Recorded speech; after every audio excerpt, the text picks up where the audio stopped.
नमस्कार। मैं सच्चिदा सिंह राणा आज आपसे रूबरू होना चाहता था। यूजीसी 2026 से जुड़े नियमों और व्यवस्थाओं ने केवल शिक्षा व्यवस्था को प्रभावित नहीं किया, बल्कि उसका प्रभाव धीरे धीरे सामाजिक संरचना, राजनीतिक व्यवहार और वर्गीय संबंधों पर भी दिखाई देने लगा। आप महसूस करिए कि यह मुद्दा अब केवल छात्रों या अभ्यर्थियों का मुद्दा नहीं रह गया, बल्कि यह समान वर्ग के राजनीतिक सोच, सामाजिक एकजुटता, भविष्य की राजनीति को प्रभावित करने वाला विषय बनता जा रहा है। किसी भी संघर्ष के पीछे सबसे पहले सामाजिक और मनोवैज्ञानिक असंतोष मुख्य कारण होता है। आप समझिए कि इस यूजीसी 2026 अधिनियम के बाद समान वर्ग के युवाओं और परिवार के मन में तीन भावनाएं प्रमुख रूप से भर गईं, जिससे मन में असंतोष पैदा होता है। पहला, सुरक्षा, यानी कि भविष्य अनिश्चित है। दूसरा, उपेक्षा, यानी कि हमारी बात नहीं सुनी जा रही है। तीसरा, अन्याय की भावना, यानी कि अवसर समान नहीं है। और जब ये तीनों भावनाएं एक साथ किसी वर्ग में पैदा हो जाती हैं, तो वह वर्ग धीरे धीरे सामाजिक एकजुटता के साथ राजनीतिक रूप से सक्रिय होने लगता है। सामाजिक एकजुटता के साथ कोई भी मुद्दा सीधे राजनीतिक नहीं बनता, उसकी एक प्रक्रिया होती है। समस्या व्यक्तिगत होती है, सामूहिक समस्या होती है, सामाजिक चर्चाएं होती हैं, संगठन होता है, आंदोलन होता है और राजनीतिक मुद्दा होता है। यूजीसी 2026 का अधिनियम का मुद्दा इस प्रक्रिया के बीच के चरण में दिखाई दे रहा है।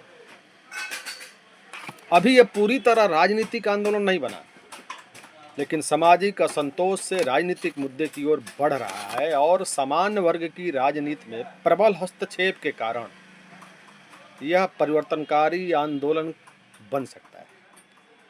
पिछले कुछ वर्षों से सामान्य वर्ग का एक बड़ा हिस्सा राजनीतिक रूप से एक दिशा में संगठित हुआ था।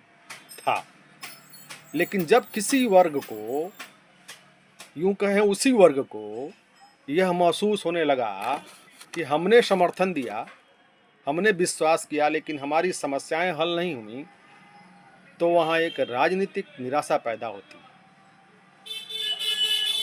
एक सामाजिक चिंतन प्रकट होता है, जिसका एक महत्वपूर्ण सामाजिक प्रभाव है कि समाज का केवल हर व्यक्ति जाति या आर्थिक आधार पर ही नहीं, बल्कि नीति समर्थन और नीति विरोध के आधार पर सरकार की नीतियों की समीक्षा कर रहा है, उसकी कमियों को ढूंढ रहा है।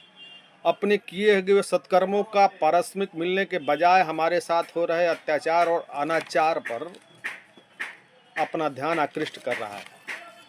यह स्थिति आगे चलकर एक सामाजिक और राजनीतिक आंदोलन का कारण बनती है और बन रही। यह विकट स्थिति जनप्रतिनिधियों के चुप्पी के कारण भी है। जब जनप्रतिनिधि किसी बड़े मुद्दे पर नहीं बोलते, तो समाज तीन तरह से सोचता है कि वो सहमत हैं या वो डर रहे हैं, उन्हें समाज की परवाह नहीं। और इन तीन स्थितियों में समाज और जनप्रतिनिधि के बीच विश्वास कम होता है, और लोकतंत्र में सबसे महत्वपूर्ण चीज है विश्वास ही होती है। और जब विश्वास कम होता है तो आंदोलन बढ़ते हैं, राजनीतिज्ञों के खिलाफ असंतोष पैदा होता है, और अगर इस प्रकार का असंतोष बढ़ता रहा तो संघर्ष की दिशा छात्र आंदोलन, अभ्यर्थी आंदोलन, जनप्रतिनिधियों का विरोध, ज्ञापन, धरना, प्रदर्शन की ओर मुड़ जाएगा, चल बैठेगा, आगे निकल चलेगा। और सबसे महत्वपूर्ण बात यह है, आप सबको बताना चाहता हूँ, समान वर्ग के लोगों को बताना चाहता हूँ, या इस आंदोलन में अपनी ताकत लगाने वाले लोगों से बताना चाहता हूँ, इतिहास बताता है सरकारें आंदोलन से नहीं डरती, सरकारें सिर्फ और सिर्फ समाज की एकजुटता से डरती है, समाज के ताकत से डरती है। और जब तक असंतोष बिखरा रहता है, कुछ नहीं होता।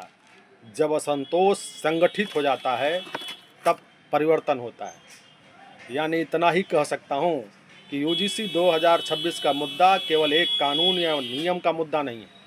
यह 3 चीज़ों से जुड़ा हुआ है: युवाओं के भविष्य के लिए, अवसर की समानता के लिए, सामान्य वर्ग की राजनीतिक भूमिका के लिए। यदि इस असंतोष को सही दिशा, नेतृत्व और संगठन मिल गया तो आने वाला समय एक बड़ा सामाजिक राजनीतिक आंदोलन बन सकता है। और अगर ऐसा हुआ तो यह केवल शिक्षा नीति नहीं बल्कि राजनीति की दिशा भी बदल सकता है।